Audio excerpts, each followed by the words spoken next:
Hanggang ngayon ba ay naghahanap ka ng napakasulit na property located lamang sa Gentry, Cavite, napakalapit sa Tagaytay, perfect na perfect sa iyong family dahil kumpleto ang ating spaces at napaka-affordable pa nito sa location niya. I-check nyo na po ito.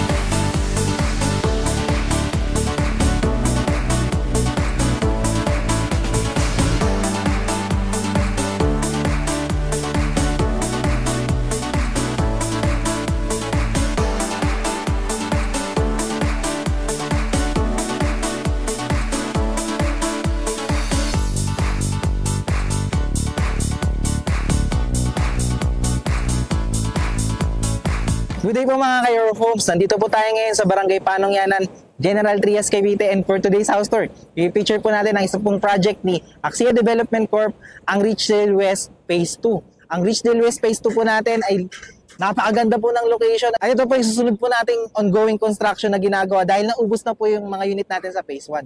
Nakikita nyo po, si Jasmine Extended po, yan po yung i-feature natin sa house tour natin ngayon. Pero bago po natin yan simulan, first, please make sure to subscribe sa aming YouTube channel and i-click nyo na rin po yung notification bell para whenever na mag-upload po kami ng panibagong mga YouTube house tours, maging updated po kayo dito at kayo po yung mga unang makakita. Kami rin po ay nasa Facebook, so please click like and follow para maging updated kayo sa aming mga postings. Again, ako po si Carlo Felices together with my team sa likod po ng camera and welcome po kayo to another Your Homes house tour. Tara! Ang Richdale West Phase 2 po natin, again ay located sa Barangay Panongyanan, General Trias, Cavite. Less than 500 meters lang po, nasa highway na tayo at nandiyan na po yung mga establishments na kailangan natin sa pang-araw-araw. Pagpakanan po, papunta po tayo dyan sa Tagaytay. Pagpakaliwa naman po, ayan na po yung ating town proper ng Manggahan. And at the same time po, the project is with amenities, kaya po napakaganda at mas malaki po yung ating phase 2 kaysa po sa phase 1 natin. Kaya po hindi po agad tayo mauubusan ng mga unit dito.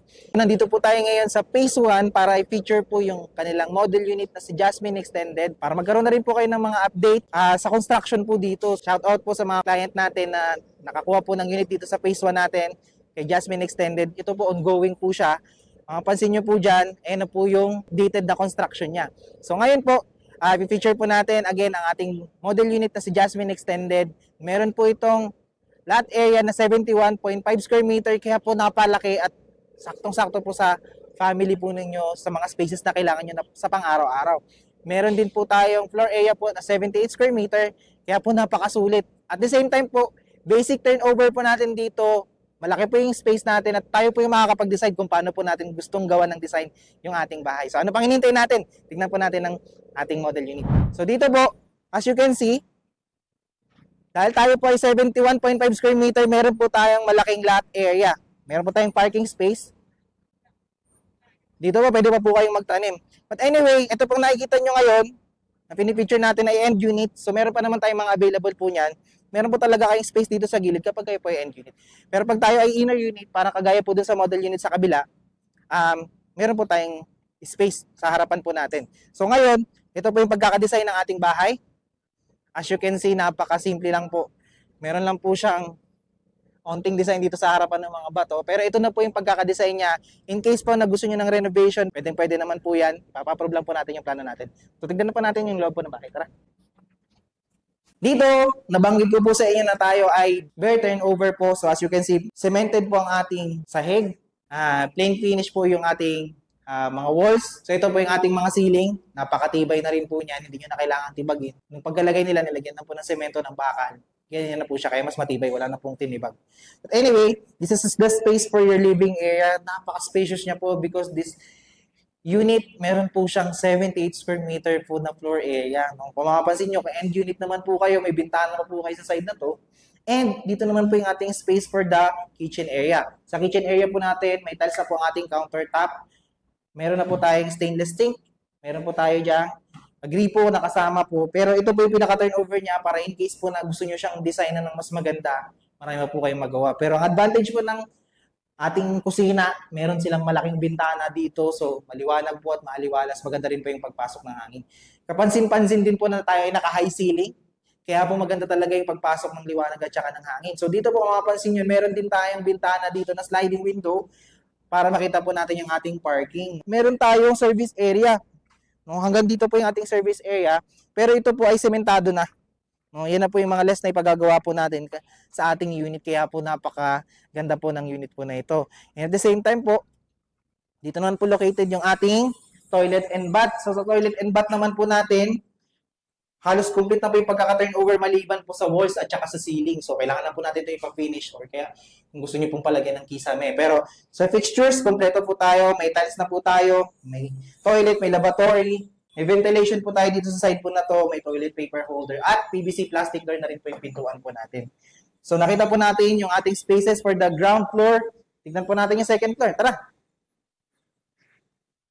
So ang ating hagdan naman po, meron tayong 4 steps na concrete, and mapapansin nyo po dito, tubular po ang ating handrailing, and yung ating pong tapakan mismo, nilagyan na rin nila ng semento na may bakal po sa gilid para in case po na gusto nyo magpalagay ng vinyl, madaling-madali na lang po yan at kabitan. So tamang-tama rin po yung ating space ng hagdan sa pag-akit po ng mga gamit, and bubungad po sa atin yung space natin dito po sa second floor na provision po for 3 bedrooms. So as you can see po, plain cement finish pa rin po yung ating walls at saka yung sahig.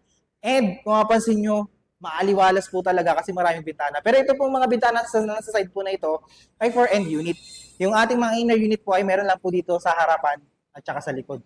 Ito na rin po yung pagkaka-turnover ng ating kisame. Kapansin-pansin po yung support po natin, yung biga po natin dyan. And yan, paggagawa na lang po natin. Actually, pwede pa po kayo maglagay dyan ng attic. No? So, ganito-ganito po yung pagkaka-turnover. Isa pang good news dito, may toilet and bath din po tayo sa second floor. So, as you can see po, ganyan din po ang picture niya sa toilet and bath natin sa ground floor.